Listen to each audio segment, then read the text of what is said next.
আসসালামু আলাইকুম। আপনারা সবাই কেমন আছেন? আমি ভালো আছি আলহামদুলিল্লাহ। তো আমি পার্লারে এসেছিলাম হেয়ার কাটার জন্য। তো আমি আমার বোন এসেছি।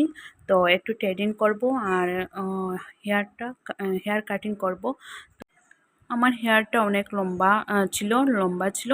তো আমি আ বেবির জন্য আমার একটা ছোটো বাবু আছে। তো আমি বাবুর জন্য আমি চুলটা মেইনটেইন করতে পারছি না। আ অনেক মানে যত্ন করতে হয়। তো আমি খুবই যত্ন করতাম আমার চুলের কিন্তু আমার চুল খুবই যত্ন করতাম। তো এখন আমি যত্ন করতে পারছি না। তাই আমি একটু হেয়ার কাটটা কেটে নিচ্ছি। তো আমি যখনও হেয়ার কাট করি বা অন্য কিছু থ্রেডিং, পার্টি মেকআপ বা ব্রাইডের মেকআপ যখন আমার বিয়ে হয়েছিল তখন আমি এই দিদির কাছ থেকে মেকআপটা করেছিলাম।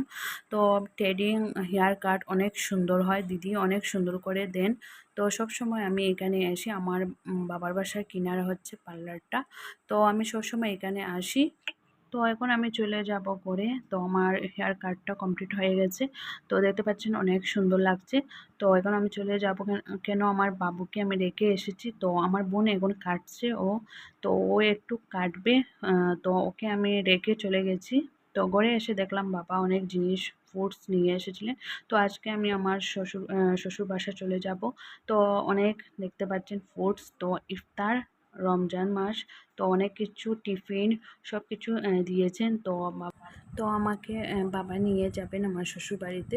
তো এখন আমি সবকিছু রেডি করে তারপরে বেরিয়েছি। তো বাবা আমাকে নিয়ে যাচ্ছেন। তো এখানে বাবা আছেন, ড্রাইভিং করছেন, আর আমি, আমার বাবু।